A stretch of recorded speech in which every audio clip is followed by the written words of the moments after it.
नमस्कार दोस्तों, आज के हमारे इस वीडियो में हम आपके लिए आंवला नवमी की व्रत कथा लेकर आए हैं। कार्तिक मास के शुक्ल पक्ष की नवमी तिथि को आंवला नवमी मनाई जाती है। इसे अक्षय नवमी के नाम से भी जाना जाता है। आंवला नवमी के दिन सपरिवार आंवले के पेड़ की आराधना की जाती है। आंवला नवमी की व्रत कथा के अनुसार एक समय किसी नगर में एक सेठ और सेठानी रहते थे। उनके 4 बेटे और 4 बहुएं थी। सेठ जी के पास इतनी धन दौलत थी कि उसका हिसाब किताब रखने के लिए कई नौकर चाकर थे, जो उस धन को तराजू में तोल कर रखते थे। सेठानी जी ने एक नियम ले रखा था। वो रोज एक सोने का आंवला दान करती और उसके बाद ही भोजन करती थी। सेठ सेठानी सुख पूर्वक अपना जीवन व्यतीत कर रहे थे। एक दिन सेठानी जी की बहुओं ने आपस में बात करी, यदि माँ साहब इसी तरह सोने का आंवला दान करती रहीं, तो हमारे पास कुछ भी नहीं बचेगा। धीरे धीरे सब कुछ खत्म हो जाएगा।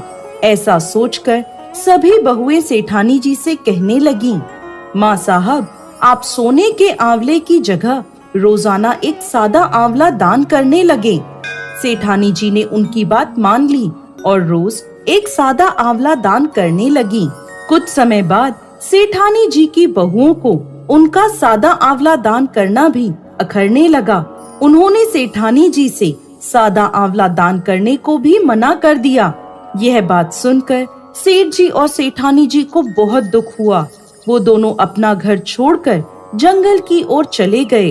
उस दिन सेठानी जी ने आंवला दान नहीं करा था, इसलिए उन्होंने भोजन भी नहीं किया।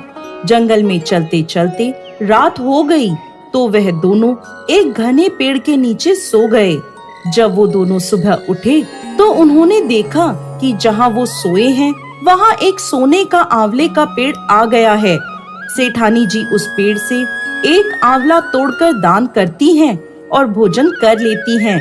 वहीं पास में वो दोनों अपना घर बनाकर रहने लगते हैं।